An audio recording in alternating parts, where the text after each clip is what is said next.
ഇപ്പോൾ ടീച്ചേഴ്സിൻ്റെ കാര്യം സംസാരിക്കുമ്പോൾ എനിക്ക് ഓർമ്മ വരുന്നത് മേരി വർക്കി ടീച്ചറിനെയാണ്. 10th സ്റ്റാൻഡേർഡിൽ പഠിക്കുമ്പോൾ പഠിപ്പിക്കുന്നവരുണ്ടായിരുന്നു കുറേ. പക്ഷെ ഇവർ പഠിപ്പിച്ച പോലെ ഈ ടീച്ചർ പഠിപ്പിച്ച പോലെ ആരും പഠിപ്പിച്ചിട്ടില്ല. ഗുണ്ടകളും ക്ലാസ്സിൽ കയറാത്തവർ വരെ ഇത്രയും കട്ടിയുള്ള സ്റ്റെൻസിലുള്ള ബുക്ക് വെച്ച് വന്നിരുന്നു ജിയോഗ്രഫി പഠിക്കാൻ.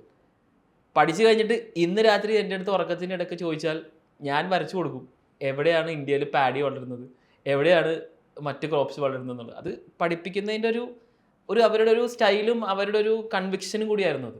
അതെ, അതായത് അത് വളരെ എക്സലൻ്റ്. എനിക്കും അങ്ങനെ കുറച്ച് ടീച്ചേഴ്സിനെയൊക്കെ നമ്മളുടെ ചെറിയ ഇപ്പോൾ 5ാം ക്ലാസ്സിൽ 6ലൊക്കെ പഠിപ്പിച്ച ഒരു 6ാം ക്ലാസ്സിൽ 7ലൊക്കെ പീറ്റർ എന്ന് പറഞ്ഞൊരു ഇംഗ്ലീഷ് സാറൊക്കെ ഉണ്ട്. പുള്ളി അന്ന് പഠിപ്പിച്ച പദങ്ങളും പിന്നെ 5ാം ക്ലാസ്സിൽ മറ്റേ തിരു, കൊല്ല, പത്താല, കോട്ട മറ്റേ സെയിം തന്നെ പഠിപ്പിച്ചു. ഇതൊക്കെ നമുക്ക് ചില കാര്യങ്ങൾ അതാണ് ഈ പഠിപ്പിക്കുന്ന മെത്തേഡിലും ഉണ്ട് കാര്യം. അപ്പം എക്സ്പീരിയൻഷ്യൽ ലേണിംഗ് ഫോക്കസ് ചെയ്ത് കഴിഞ്ഞാൽ ശരിക്കും ആൾക്കാരുടെ അതായത് കുട്ടികളുടെ മൈൻഡിൽ ഈ ഒരു കാര്യങ്ങളൊക്കെ സ്റ്റുഡൻസ് ആയിക്കോട്ടെ ആരായാലും അവരുടെ മൈൻഡിൽ നിന്ന് നിൽക്കും.